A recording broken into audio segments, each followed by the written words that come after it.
Welcome back to Personalist Manifestos. My name is Michael Morelli, and I'm the host of this ongoing conversation about contemplative revolution.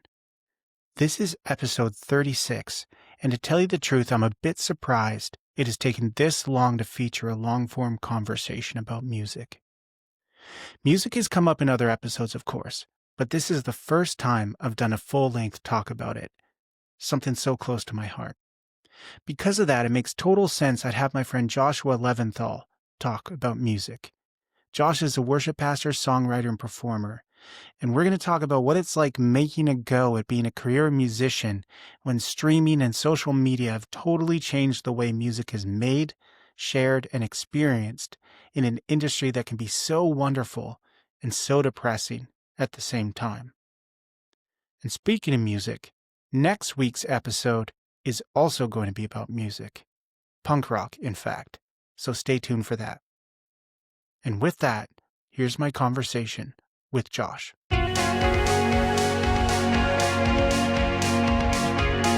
Hello, Josh Leventhal. How's it going?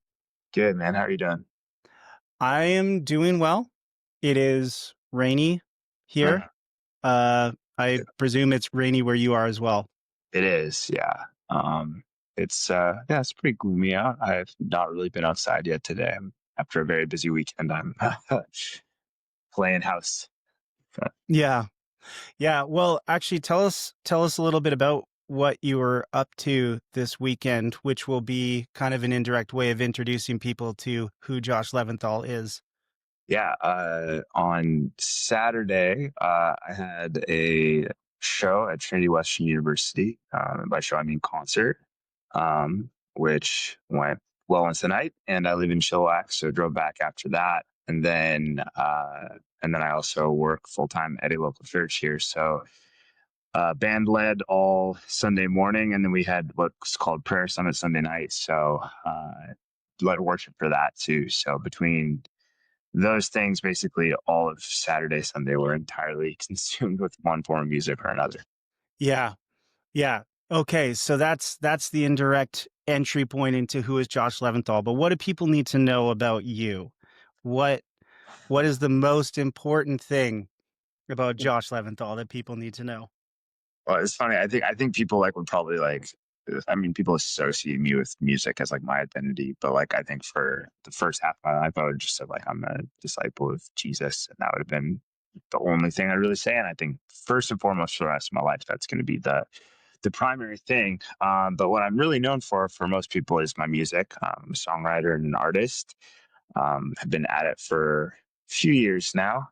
And also work full time in a local church. And I've done local church ministry the whole time I've been an artist, but I'm actually going full time with music starting in December. So, that's kind of vocationally where I've been, but I'm one of those people, probably pretty classic creative, where I struggle to distill things down to one thing. Um, and so what is that one thing? I don't really know. But based currently in Chilliwack, BC. Grew up in the prairies in Saskatchewan, Alberta. I was born in the States, but I've lived in BC for almost the last decade now. Nice. That's something I want to get into actually is what does it look like to be a person involved in any kind of creative work, not just as sort of a side hustle or even just as something that they find fulfilling in their own time, apart from their day job, but what does it look like to be somebody who is actually making a go of it in terms of their career and vocation being their creativity? But I want to actually hold off on asking you that question because what I'm really curious about is how it is that you got into creative work. When was the first time you discovered the power of creativity, whether or not that was music? Mm. Yeah, I wouldn't have considered myself a maker really for a long time. I wasn't musical as a kid. I would say I discovered the power of creativity almost instantly because I was very much a film and literature nerd as a kid growing up. So really found myself immersed, in books, in movies, and story in general. And that was kind of what I love to consume. And I didn't necessarily I wasn't making home movies, that kind of thing. wasn't writing books, but I think like any kind of creative writing assignments that happened in school, like I took those fairly seriously. Um, and so I think I don't know, like there's a part of me that goes like to participate in creative work is just even at like, I don't think there's ever just being an observer. You always are entering into it beyond just that. Um, and I just didn't, it's funny because like now music is so a part of my life. It really wasn't like, I wasn't even really like a big music fan as a kid, really um, I think my mom probably would have been musical, but she just didn't get the opportunities growing up. And um, we really like, I don't know, as a family, like just didn't have a ton of music going on in the house. And so I took piano lessons as a kid. I hated it. I didn't retain anything. I quit as soon as I could. Um, and so my journey into like actually starting music happened in my teens, and it was like with guitar. And it came from like a place like, okay, I was discovering music that I loved for the first time, and also like learned how to apply guitar playing very quickly to music I was interested in, as opposed to just, I think we teach kids entirely wrong most of the time, which is to like not give them anything to be excited about in terms of what they're playing. And so once I had that, now I regret that I didn't stick with piano, um, but it is what it is. But yeah, so I think the literary side was always there. Um, and then the actual like music came a little bit later. Can you remember what the first like stories that you read or films that you watched that really sparked your imagination? Because you share like that was kind of your entry point, but can you remember particular pieces that resonated with you and still to this day?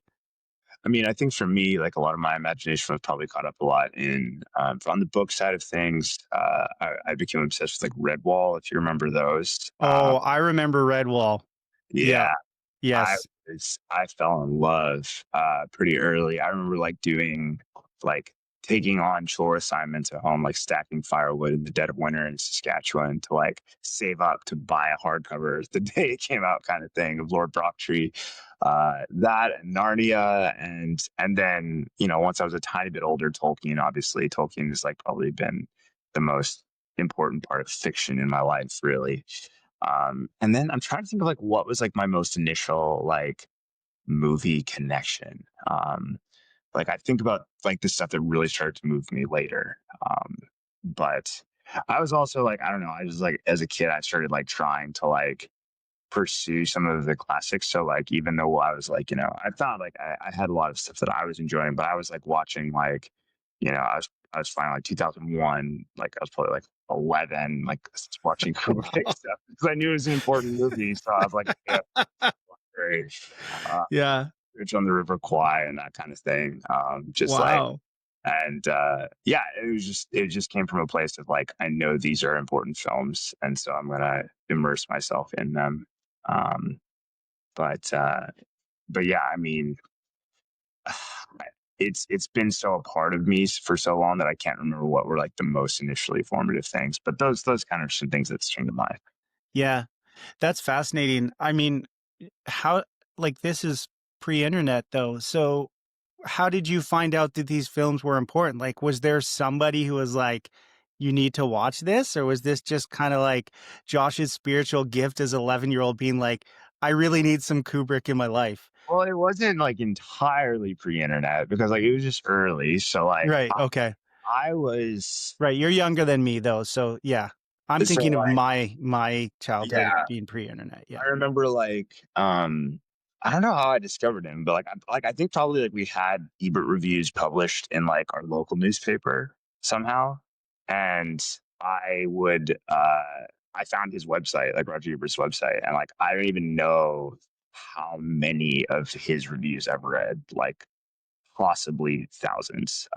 And and so I would just go through like his great movies section, like all those kind of things. And so I feel like I learned a lot just from studying him in a lot of ways. And when he died, I felt like I lost a friend actually. But um, Wow.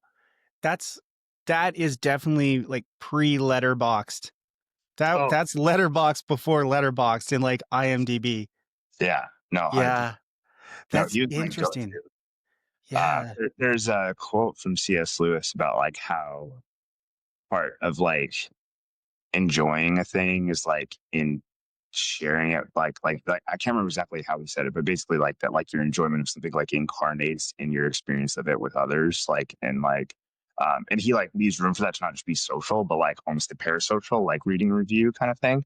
And that was like I think a part of me, like either before or after I would see a movie I would always refer to him, just to see what he thought too. Hmm. uh, and sometimes we strongly disagreed, sometimes we were right on the same page, but there's like something where I think celebrating what somebody else witnesses and beholds that was really like important to me.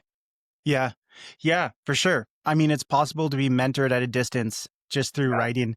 But also what you talked about participation, because that was going to be my next question is when did you move from being an observer to like an active participant? But I totally agree with part of your preemptive response there is this idea that we always participate in the creative work, right? Even by observing, we're participating in it in some way. And it reminds me of a quote from John Steinbeck. A student used this in a paper, and it's from Grapes of Wrath. But Steinbeck talks about the stories told by the travelers, but the stories don't become complete until an audience hears them. Mm. Yeah. That it's their observation and engagement in it, even not necessarily like verbal, but actually their reflection on it Uh-huh. and just their emotive response and what they walk away like after that almost completes the work and takes it beyond what the original work is. And I hear that in what you're saying. Yeah, 100%. Yeah, and so like I don't know. Yeah, like I mean, in terms of like participating, in terms of like, I mean, songwriting was really my first true entry point. I think I wanted to like try to like write novels and stuff when I was younger, but I never really did. Um, but I think like yeah, I think glimmers of it did come out like in English classes, like there would be other short stories or like poems and things I'd write where I'd start to like exercise that muscle a little bit. Um, and and then yeah, once I picked up a guitar at 14 and pretty quickly started writing songs. So that's just what I thought you did. Like I didn't realize that there are musicians who aren't songwriters, I think. Um, and and so started young, and again, it was just complete like pure expression. Like it wasn't, it was just like you write what you feel like at that moment when you're that age. And then it wasn't until like later Bible school that I think I started to like actually treat it as like a discipline. I took a course that like really kind of gave me some some things to help channel raw creativity a lot more and like to like refine it and hone it. And so at that point, I was like, okay, I can do this under discipline. I can kind of like actually like I don't have to just like be I don't have to just like feel like it to be able to sit down and write. Yeah. Where did you get that idea that you didn't really realize that there were some musicians who weren't songwriters? Like, was it particular bands or songwriters that you saw that had you convinced, or is it just something that came from yourself? Yeah, assumed it. Like I don't know, it's like you don't really think in terms of I couldn't imagine like doing this and not making my own stuff really. And then uh and then as I got a bit older, I realized that oh, there's like lots of people I know, and some people are like way more like talented on their instrument or vocally than I am, but like they don't have that muscle and they don't work it. And Yeah. so Was there a band or anybody that, because I don't know, maybe I'm projecting here, but I had seen music played live before and it never really clicked for me that I could do that until I saw a certain type of band or certain type of bands at a particular point in my life where it moved from just being like, well, this is something that other people do. And I go and I watch and I listen and I engage, but that would never really be for me. And then all of a sudden it took like seeing certain bands that made it relatable and almost gave me permission to pick up an instrument. Cause I'm like you, like I didn't have formal training. I wish I could go back in a time machine and get the formal training and then like carry it into the now. But for me, it just was picked up along the way, discovering music that I felt was playable. uh, An instrument coincided with that, and it moved from just being something that you can go engage with now and then to be like, whoa, this could actually be something that I can do and I can see myself doing. Yeah, I don't know if there was a specific artist that did that for me, but like in youth group in high school, like me and my friends would just kind of make little bands, like just do talent shows and that kind of thing. We weren't actually like real bands where we were like, Mm. creatively doing, so we kind of did stuff onto like projects.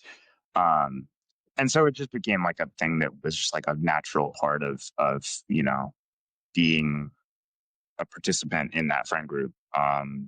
But I remember too, though, because like as I grew up, like my dad is a professional illusionist actually, and so we went all over the U.S. like doing like big conferences and that kind of thing. And so as a kid, like I got to see some like in the Christian space, like quite a number of like big kind of like acts that would be at those kind of things. But then um I didn't actually buy I think the first concert ticket that like I bought for me that was like a bunch of like friends went to see together was Reliant K back in like, yeah, I was probably like 14 or 15 realistically. And that was the first time like I like sought this out. Like I'm gonna go to this show. This is like for me. Um and so that was like, I don't know, it's just like, oh, there's this whole other world that I'd just never really been a part of before. And it's just kind of funny. Just, I think both like as a writer, a musician, and like as somebody who's like participates in music, like that came a little bit later is just kind of funny to me now that like I just didn't have an entry point for it before.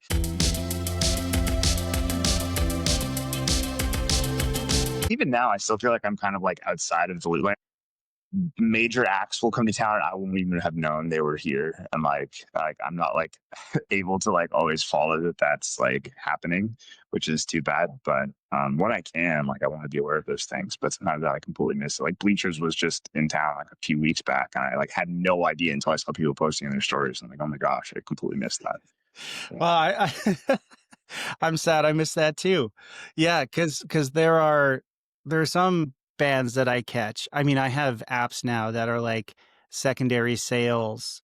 Mm, And so every once in a while, like I get notifications like, oh, this band's in town. You can get tickets for this much. And it's like, well, it's not an amazing deal, but it's a better deal than what like the actual sales gives you because people are selling them, and trying to offload a bunch of tickets. But yeah, I miss them too. I mean, part of it practically is just how busy life is. But I also have this theory. Tell me if you think this checks out. That at some point, like you have to decide how much you are going to focus on creating yourself and or following the creativity of others. And I don't want to imply that either is a bad choice, but I know people whose knowledge of music and movies and TV shows and like all things pop culture, esoterica stuff is infinitely better than mine. mm, Uh, but they don't create much, if at all. mm. Like that, their creativity is in the like participation in these things. And I don't even want to say consumption because that has bad connotations, but it's like they've almost sort of just channeled all of that energy that could be put into their own thing. And then there are other people who are like both. And I'm like, what? 'Cause they're like, oh yeah, I went and saw this show. And then I bought this original vinyl pressing. And I also write really amazing songs and paint and do all these things. I'm like, how do you find the time to do it? Yeah, yeah. I think I probably used to be more.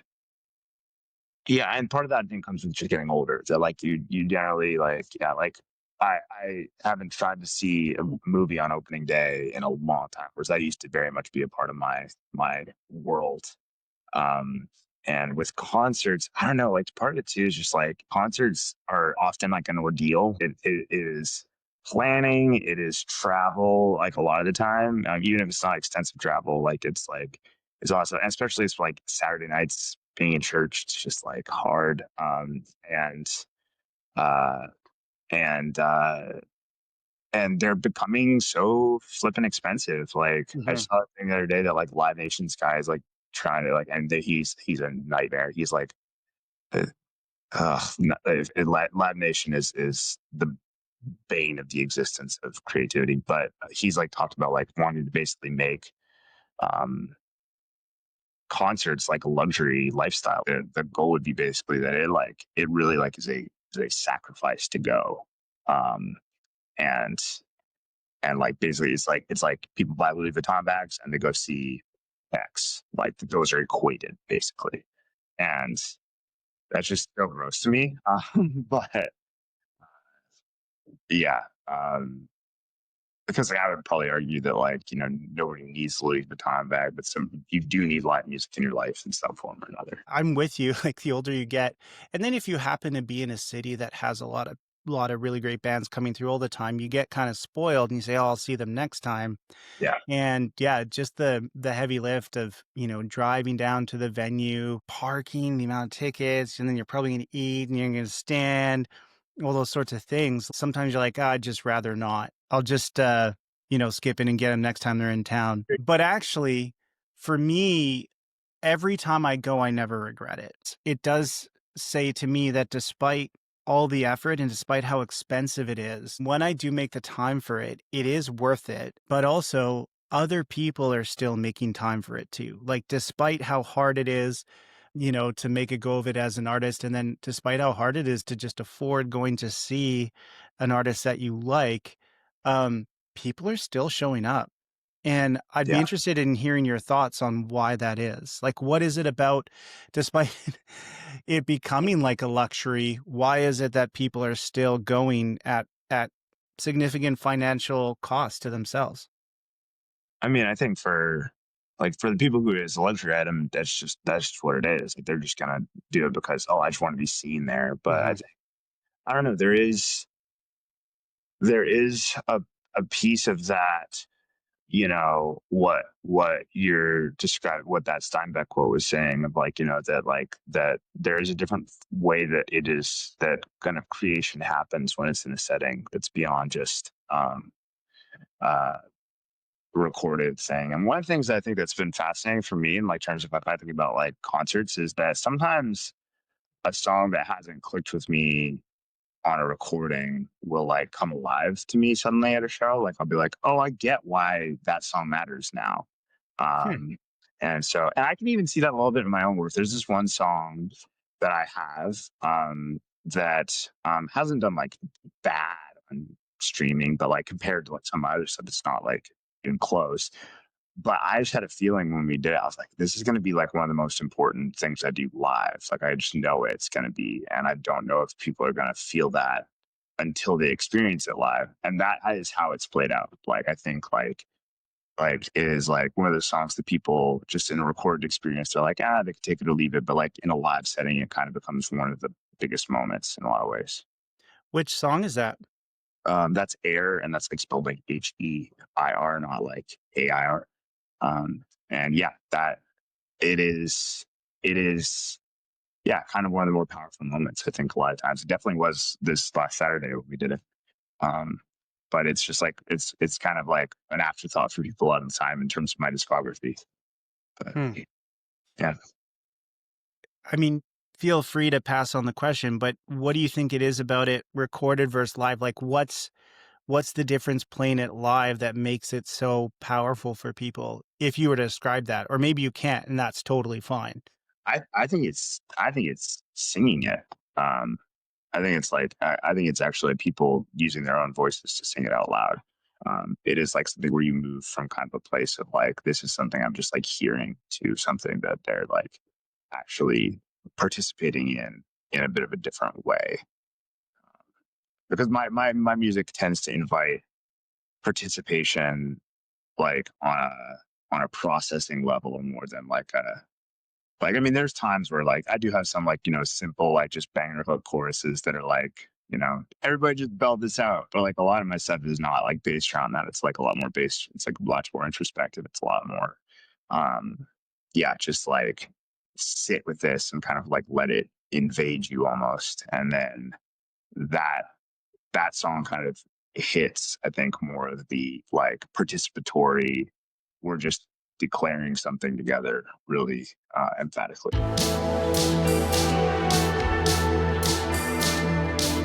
Hey, folks, I want to take a moment to share about a few things happening at the school I work at that you might be interested in.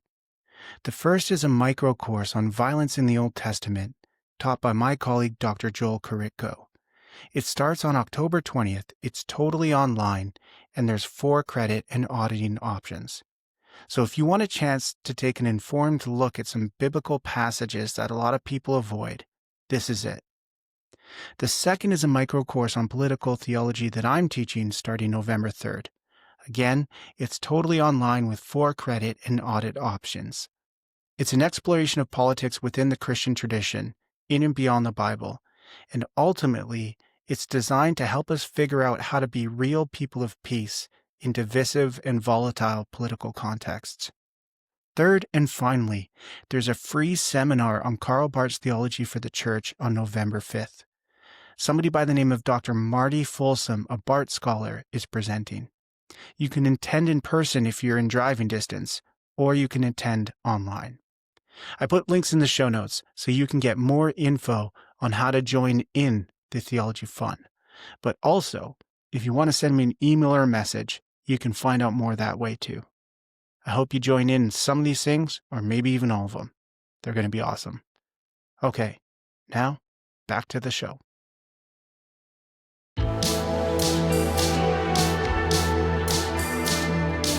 I'm curious, did you always write what would be described as worship music from a Christian perspective, or did you just write songs that were reflections of your experience, whatever they were? Like, do you remember the first song or songs that you wrote, and what was the subject matter there? I mean, it's always been varied. Like I think the first song like I wrote was like just like a pop punk song about like basically um I don't know, like uh the dream of patriotism failing basically. Um, I was waiting for you to say a girl that you liked that didn't like you back. I well, was totally expecting that, but I have a lot of those. right. But yeah, so that was like the first thing I wrote. But like, yeah, like I wrote worship songs. I wrote, actually, you know what? Actually, I might actually have not written a worship song until like a few years in, like 18, 19, somewhere like that.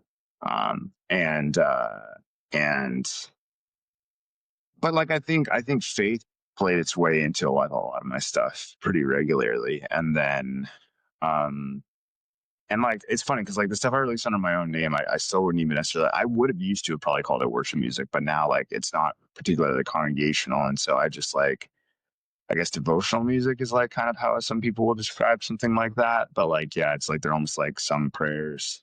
Um, and so I've kind of always been a little bit all over the map. Like in high school, like I was writing on an acoustic guitar, but then there's some songs I wrote that were like kind of hardcore that I wrote with like some friends and like played in little bands and that kind of thing. And so, but yeah, I think I always knew that like probably what I was going to pursue in terms of releasing music was like faith based because um, it just felt like that's what it needed to be. Like, I don't even know if there was like a conscious choice. It was kind of just, this is what it is. Um, and uh, I would say over the last however long now, a little while now, I've really just tried to write the music that I need. Um, and then that kind of dictates it. It's like this, if this meets and moves me, then that's the only real litmus test for me most of the time. Yeah. Yeah.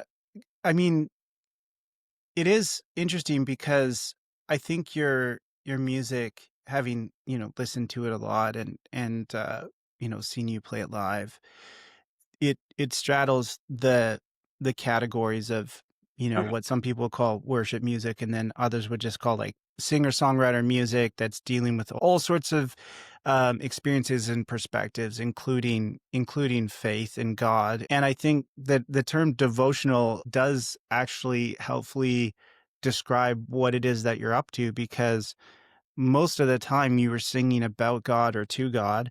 And some of those melodies are very singable as like a congregation or a group of people, in a concert venue.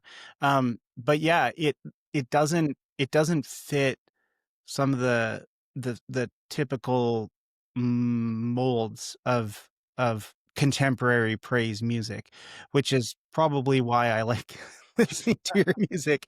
Um, so I don't know if this is the right way to put it, but did you start writing music in this way, sung prayers, devotional music, because of your dissatisfaction with a lot of the contemporary music of saying, maybe this represents some of my experience, when I get together and sing with the church, on a Sunday, but there's a deeper experience that I have here, or a deeper struggle, or a deeper hope, or what have you, that is pushing me to write music in this way about all things faith, about life with God. Yes, the good stuff, but also the hard stuff.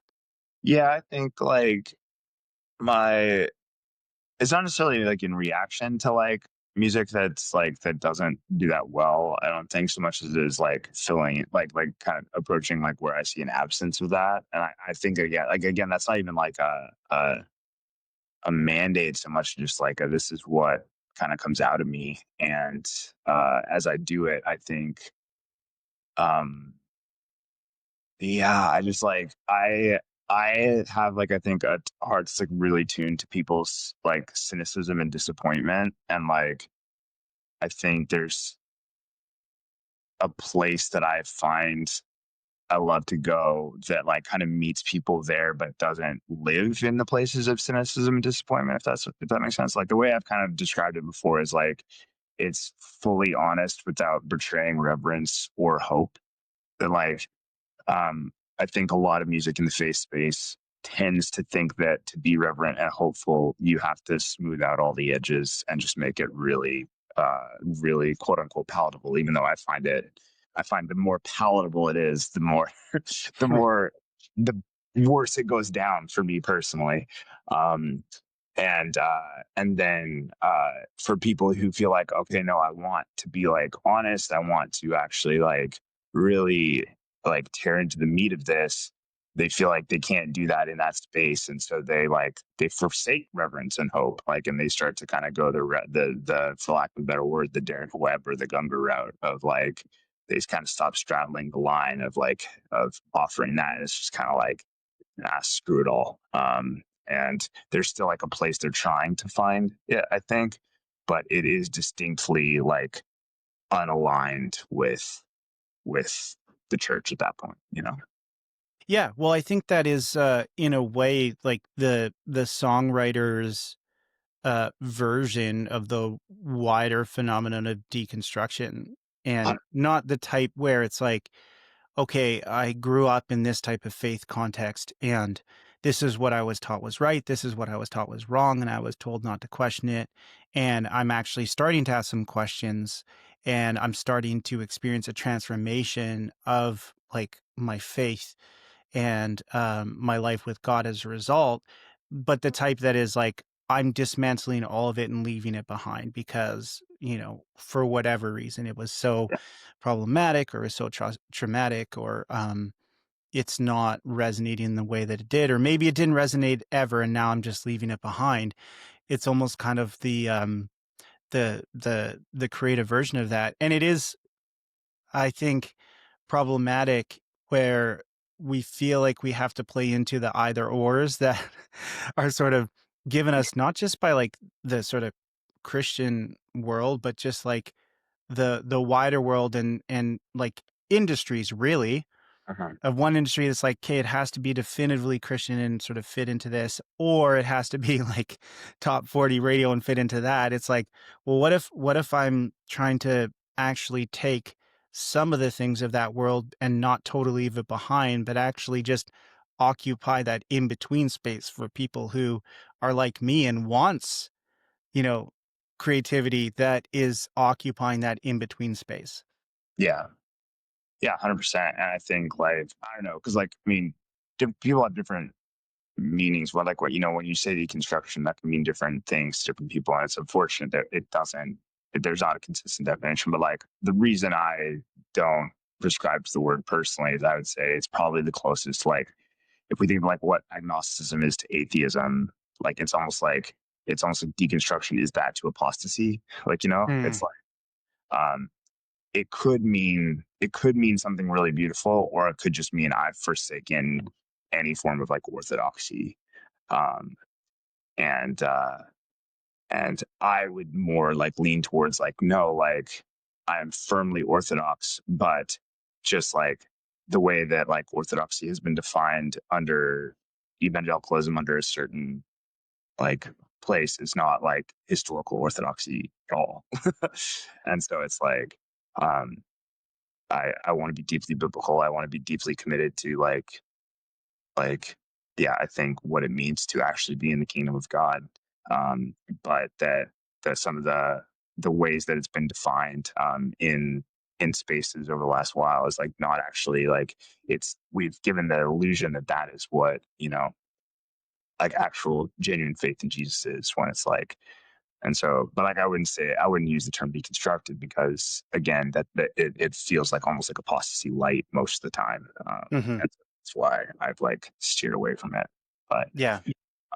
yeah, and so then like I think in some senses like my music tries to serve as like kind of like almost like a tent that people, a lot of different people feel welcome under. Like surprisingly, like like if you know Christian radio, they have like a term called Becky, which is like their target demographic of like soccer mom, like who's like listening to dropping off the kids, like that's like their thing. And like Becky tends to actually like love my music, which is cool. But like, even though the radio stations won't typically play it because it's not very radio friendly.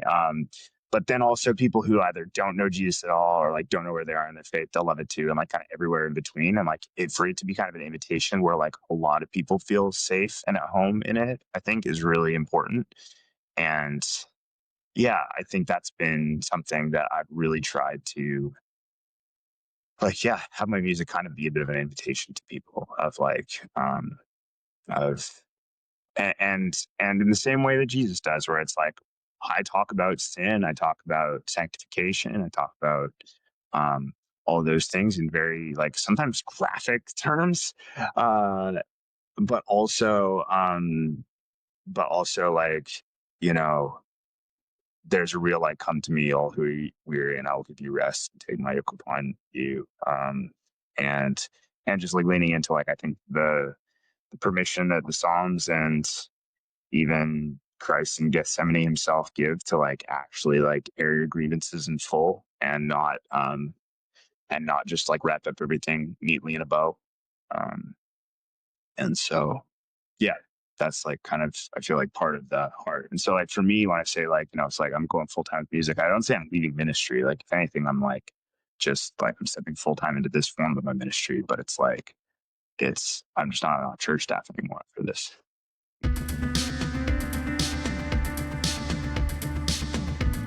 What does that look like these days to say, like, you're not leaving ministry, but for you, this is stepping out with a different ministry expression where it is full time, songwriting, performance, and everything that surrounds that, both what people see, when you're playing a concert, doing a show or releasing an album and sharing about that and getting the word out. What does that practically look like? Because you do have a big project going on right now. So maybe, and you're about to go on a Canadian tour as Yeah. well. So those are some like obvious things that you're up to, but what do people see about this type of work and what does the average person not see? That's a good question. Um, so yeah, I mean, like, yeah, right now I'm in the midst of recording. Like, I think in terms of like what people don't see, like for me, like the writing process, like is always just me and a guitar or me and a piano. Um, and I can often do it pretty fast.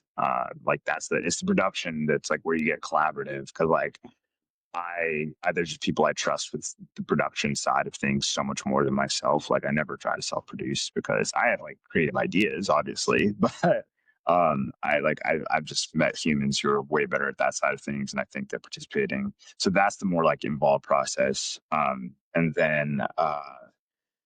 And then um, yeah, I think as far as like so doing stuff live, like I mean, there's you can go a million ways to what do people not see? Do they not know about like all the backing tracks, line running, like all the like that side of things? But like I think it's just a lot of it is like it is like running a business in the sense of like you have to like figure out like okay like what am I going to spend on marketing, which I didn't do forever. Like I just didn't have any form of marketing. It was just all like what can I make happen? And now it's like no like we have a small, very small, but something ad budget. Um, and, uh, and there's just like a lot of like, I think relational trying to like right now, like, so this is my first tour I've ever planned myself. Like I've done a ton of fly dates, like up until now, like pretty much everything I've done is like just been getting called in to play something somewhere. And then last year I went on my first tour, but it was opening for another Canadian artist last summer. And this is the first one I plan on my own. And like, so it's just like, I'm trying to like figure all of that out. To tell you the truth right now, it's like trying to keep costs down while still paying my guys good while trying to get the word out. Like, and part of keeping costs down is like making it as affordable with like venues and that kind of thing, working with the venues, trying to do that. But the Canadian scene is weird, man. Like just getting people to care is like so hard a lot of the time. Like even if they participate in the music, like just getting them to like, I don't know if it's a post COVID thing or what, but like just getting um uh like people to plan on coming out to see you is like a whole different thing. And that's something I still think I'm trying to figure out is like, so I have a pretty large Spotify audience. Like I'm creeping up right now on like 200,000 monthly listeners. So, and like, vast majority of those in the States, but some of them international as well. Like Canada's number two, but like there's other countries right behind it. Um, and then, like, close to a million streams a month now. But that like just figuring out how that translates to butts and seats is like a really interesting thing. It's something that Elias really taught me. That's different is like a lot of the Christian space, and let's call it market. Like this is something that I'm okay with. Like is like um all time in like Christian spaces, like we couch everything in super spiritual language and don't talk about it. Like and I'm actually fine with people making money, and if they can, making lots of money. I just hate it when they don't talk in those terms. Like they just like it's just like, oh, this is all about this is just all about him, or like God just took this song and he just went crazy, and they spent $250,000 marketing that song, just on marketing, and like they don't talk about that. But so like in terms of like the market in Christian space, it operates on a lot of what's called soft ticket sales, meaning that um, an event is put on, like a conference or something like that, and they draw people to that conference with the artists they hire. So they name so it's like, oh, we're gonna have X, Y, and Z as like worship leaders, artists, that kind of thing, and then the conference pays the person. But that person is not responsible for selling their own tickets. They're like their name value is what adds. They're like a keynote speaker, but Yeah, and music. they have a strong name value draw for soft tickets. It doesn't necessarily translate into their hard ticket sales, which would be they put on an event, maybe with a promoter, maybe not, and then they're actually getting people to pay to come to just see them.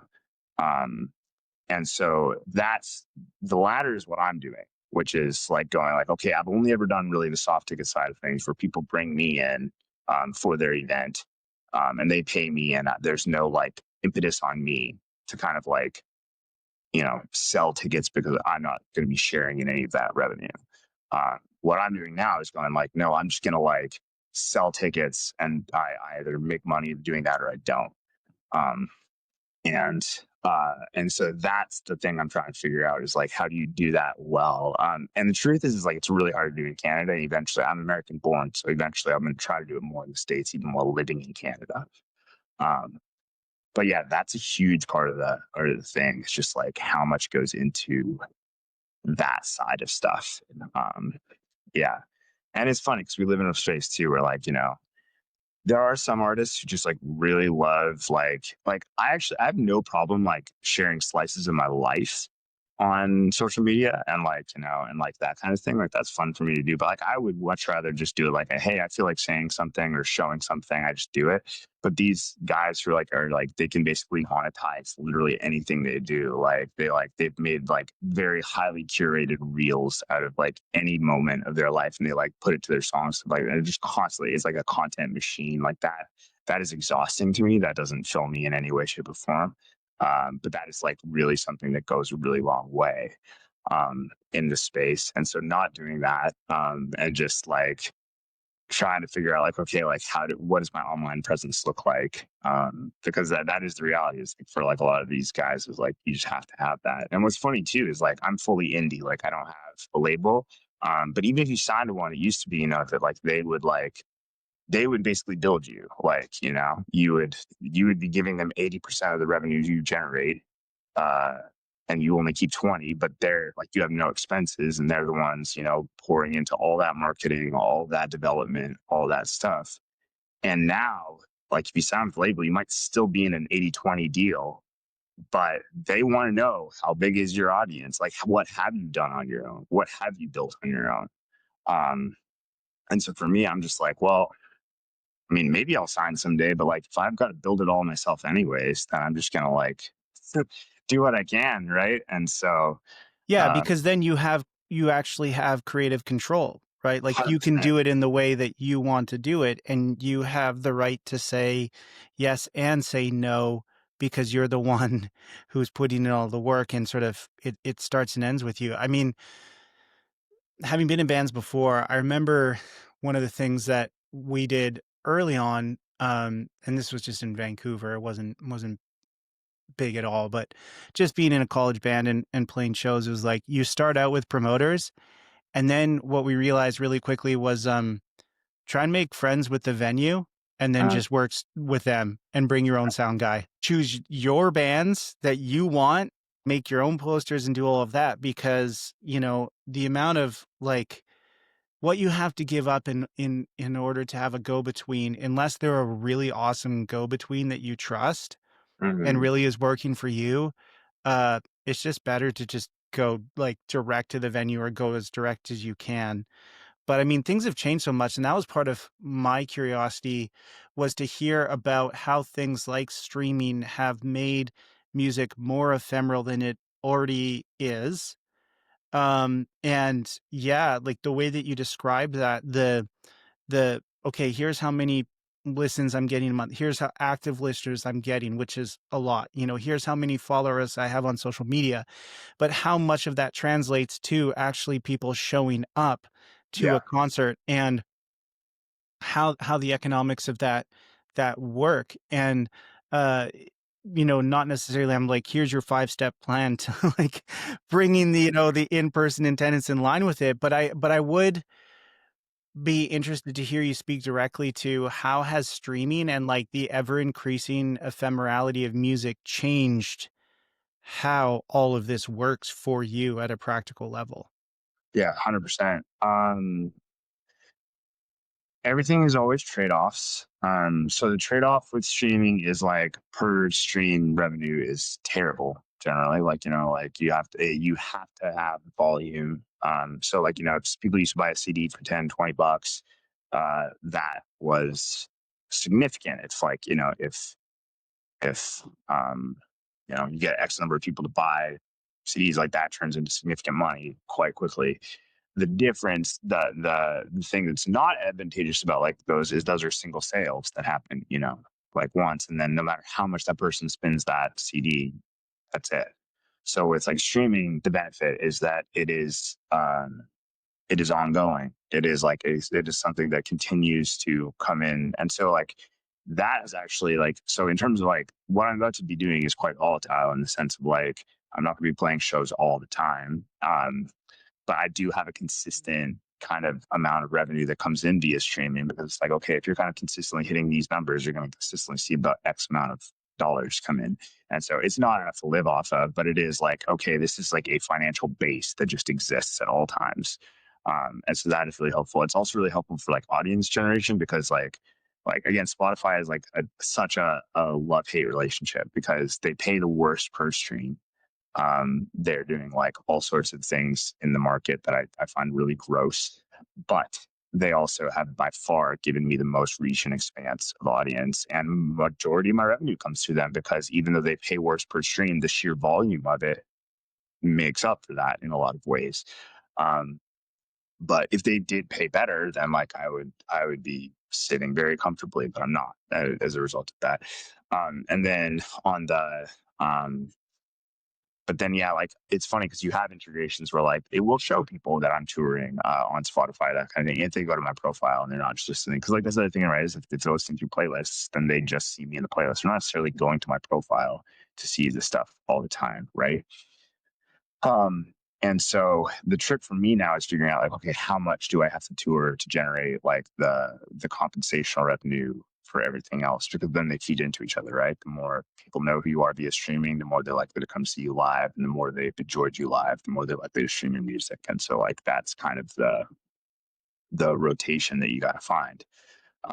But I'm still like the live promotion stuff, I'm still like completely figuring out. Like there's so much still to do that. And I think to your point about streaming, like making it ephemeral, like it has inherently devalued music because, and that's true that's true for visual, television, movies, all those kind of things, because um, making music is as expensive, if not more expensive than ever.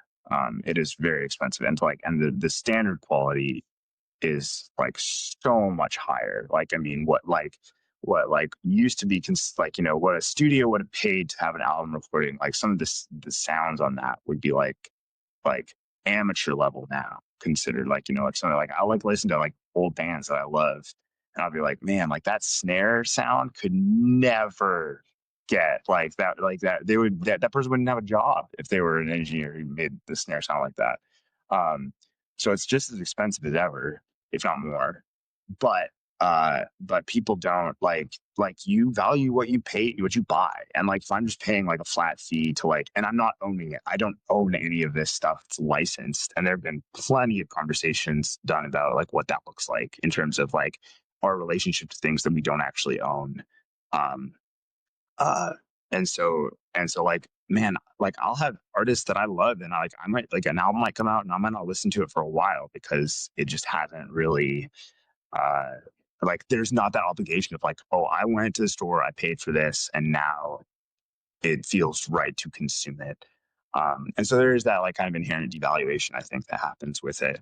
And people just have no idea, like, oh yeah, that like that thing that, like, you know, you pay $10 a month so you can listen to infinite music, like all those artists, either themselves or like their labels, spend a lot of money making that stuff and like getting it to your door. And so yeah, it's a weird thing for sure. And I have a love-hate relationship with it.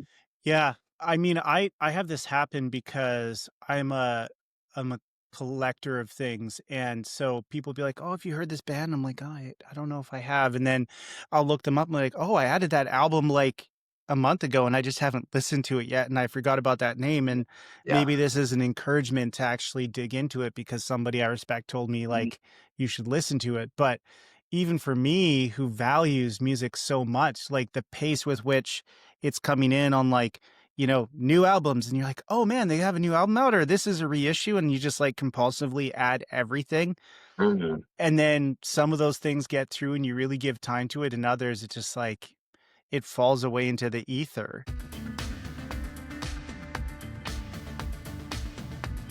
What do you love about the music industry as it stands right now, and what do you loathe about it? I feel like we've got into the loathe piece a little bit, but yeah, what gets you excited about where we are right now, or what do you love about where you are right now and the world around you in terms of like the music and creative industry? I love that, like, there is not, in some way, like, there's way more noise, obviously, which sucks, but there is no barrier to entry in quite the same way of like if you want something professionally produced, you have to do that. But like there are tools at people's disposal. If they want to just produce themselves, that is entirely doable. And if they want to pay for somebody to produce, yeah, it costs money, but like you can you can get your stuff out there. Like, I mean, my most successful song that like has like like, I don't know, across all DSPs, but it's probably close to 10 million streams across all songs. And like, I recorded it as a demo in my friend's basement. And like, I didn't need a label to push that. I didn't need any, like, most of that has just happened without like there being these gatekeepers that, like, like, because it gives the space, I think, for like a whole lot of different expressions. And like I said, there's so much noise, but there's also like, man, there's just so many expressions now. And like, and people don't know this. And I think what would be a dream for me, I think, and people have tried in some ways, so I'm getting off track, but is that there's a really robust indie Christian scene. Like there are actually like a lot of like really great artists out there. And some who are like signed, but like still kind of feel indie, you know what I mean? Mm-hmm. Uh, and there's like and there's such a diversity of expression there. Like there's, and it's international. There's not much in Canada. There's a little bit, but not much. But like in the States, in England, there's a lot going on. And uh, if people want to find it, there's so much for them to take in. I think my dream, what I would love would be for there to be like more infrastructure around that. And I think there are people who are like trying to like kind of create those spaces and stuff, but that is the thing that labels give, right? Is they give like a tent pole that like people are underneath and all that kind of stuff, but then it chokeholds a bit in the sense of like, unless it's a tooth and nail where they're like, make whatever you want to make and we're just going to support it. Like a lot of times it does come with creative constraints. It comes with like, okay, these are like, this we're going to have to be. But I would just love to be able to be like, okay, how could we have something where you basically have all the benefits of a label, but it's like much more fair trade to artists, where it's like the label really isn't trying to profit. They're just trying to empower artists, which is very easy for me to say as an artist. Like I get it for the people who like need to make money on their end too, right? So, but yeah, I think there's just like a diversity of the beauty of like, you can find so much stuff out there that really is not um inside the box at all. And there are places that are trying to make those things heard. I'm grateful for that. Like a couple of years ago, before I started really putting any money into marketing whatsoever, like the Gospel Coalition featured me under like an artists to watch thing.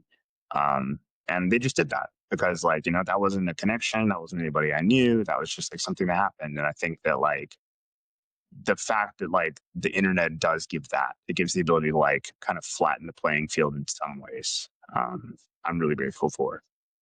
And so, yeah. Yeah. Yeah, it makes me wonder about how much we rely on labels or Ticketmaster or Live Nation to uh, basically set the precedent or provide the scaffolding or even just like host the party. And what does it look like to dream about and actually build things that don't necessarily always rely on those gatekeepers to tell us what to listen to and when and where to go and what to do when we get there and how much all of that should cost. Like, what would it look like if this open space that you're talking about led to interaction between artists to say, well, why are we doing it this way? Why are we giving so much power away? What does it look like for us to work together to create something where we're all thinking meaningfully together about how do we translate lots of streams to, okay, I'm showing up for this, and not just because it's kind of like an add-on to a conference, which with a bunch of speakers and workshops, but because um, there are people out there who would just come to a a a gathering where it's about the music and it's about the experience of participating in the music. There's so much out there that we could draw together with that sort of conversation and collaboration. Final question, well, two-part question. Where is Jesus at work in all of this for you? Because Jesus, of course, is so core to, like, you started this out saying, this is who I am. I'm a disciple. Yeah. And in terms of your creativity, you've talked a lot about, yeah, how it's dealing with, what it is to be a disciple and these sorts of things. But um, if you were to describe to someone like how core this being a disciple of Jesus is to this work that you're doing, how does Jesus fit into all of this? I mean, he's, I think, the source of everything that comes out of me in any way, shape, or form. I think like I try to like really live into what it means to like be. I think what it means to like actually live into being Christian is to live into being fully human. And I think like that I just feel like he's given me eyes for what it means in that sense. Um I get really sad when I think like we we tell people that like to like to follow him is to turn off your humanity. Well, I think it's an invitation to live into it far more fully. And yeah, I try to like let the music be that invitation too. And so I think like yeah, it is fully a conduit in terms of like how he has been in my life and like how it has translated into anything and everything I've ever made. But also I think too, like just for both my wife and I, like there's just like such a sense of dependence that I'm like kind of relearning um, through all of this because it is scary and it's like this, like, I'm so like big on actually doing things in context when it comes to scripture. And this isn't necessarily the context, but there's a sense in which um, this isn't the context of what it was said, but when Jesus gives hard teaching and a bunch of people forsake, and he looks at his disciples and said, "Are you guys going to leave too?" And they go, "Well, where else would we go?" You have alone have the key to eternal life. I've felt that for sure in my relationship with him, of like literally like you know when I struggle with any kind of faith questions or life circumstance, that kind of thing, like that for me standing in front of him, there's where else would I go? But also even as like from a what I'm doing vocationally, I feel that like where else would I go? Like there's no like that um even though uh I try not to let my vocation become like it's not my relationship with him. He could take that from me tomorrow, and it wouldn't still be like what predicates my relationship with him. But from a like a what am I doing? Oh my gosh, I'm jumping off this cliff into the abyss of like uncertainty.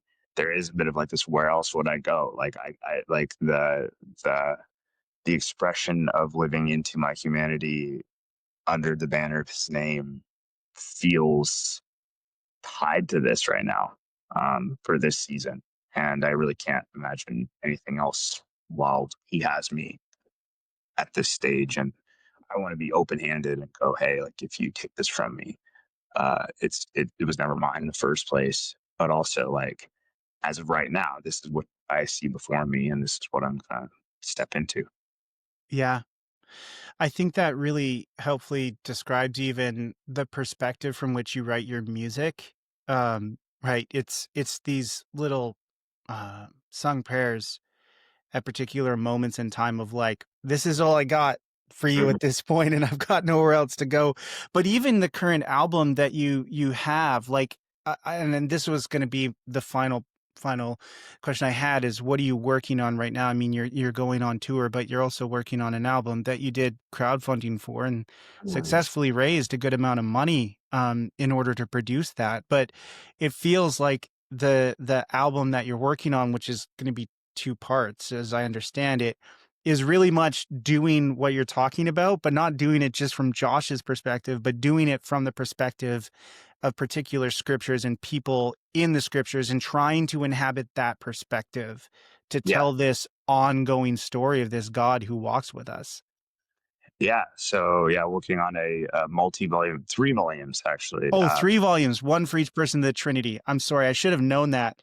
Uh, 3 volume, 25 song project called Tapestry, which is a Greek transliteration of the word tapestry. And so it's basically, yeah, I just wanted to go Genesis to Revelation and basically try to tell the whole story of Scripture as like on the ground, gritty as possible. And so they're all POV narrative songs, and some really zoom in to like very specific moments and things. And other times, like I've taken like entire movements and themes that are getting covered in one song.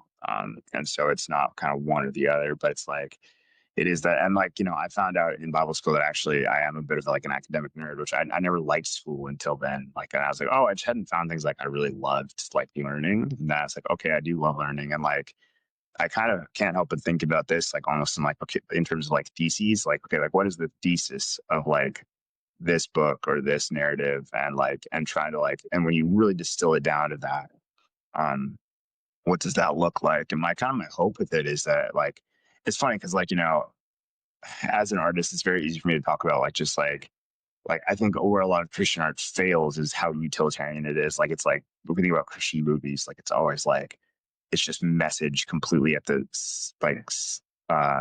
sacrifice of like quality and like story and like any kind of, but like, and so like I like things to exist as beauty for beauty's sake, but also at the same time, like this is kind of deeply utilitarian in the sense of like I want it to be a means for people to enter into scripture in a way they never really have before. And like I think you're reading a translation of something that was written, and people they will feel deeply personally connected to uh um God's word, but like there's certain things that we tend to keep at a distance, just inherently. And I think that like the goal would be that this would invite people into it like more fully, where they're like, oh, I've never actually like felt like I've entered into this person's story or seen myself in this person's story, or like seen how this broke God's heart, or like just kind of uh wrapping all of that up in like a holistic way. I've always said like music, when done right, is like a really cool way of enacting the Shema, which is love the Lord your God with all your heart, mind, soul, and strength.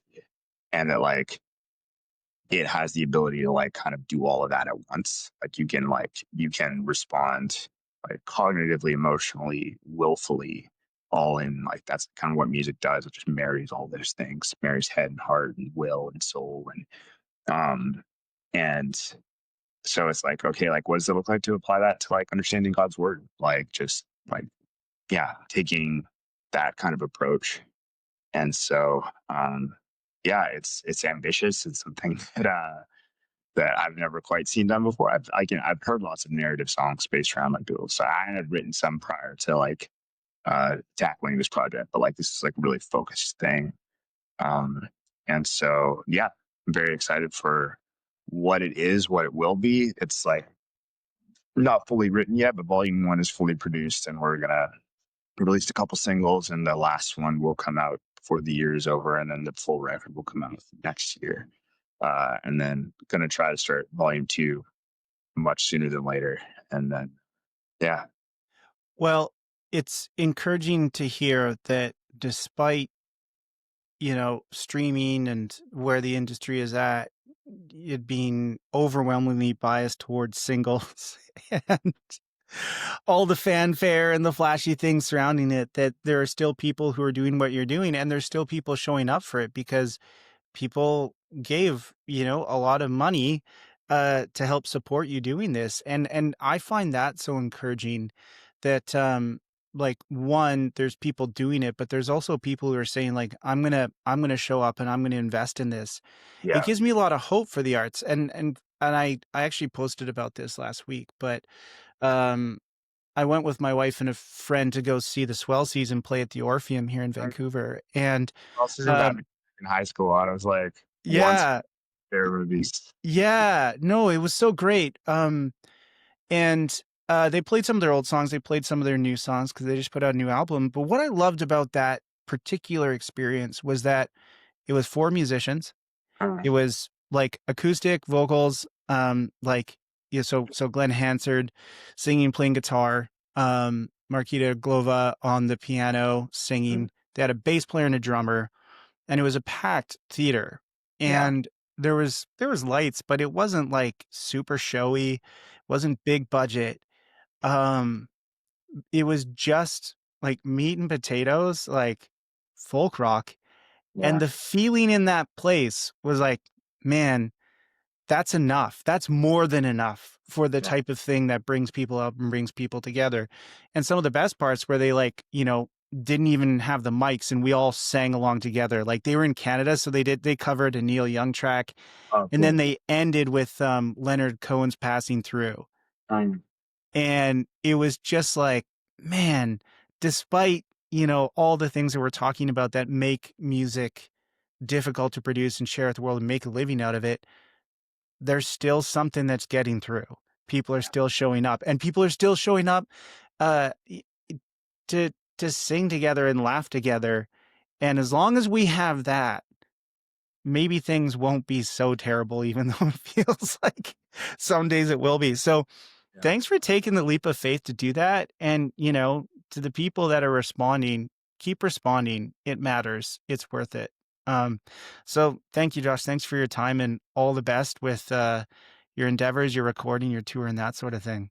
Thanks, bro. I appreciate it. It's great to talk to you. Yeah, great to talk to you.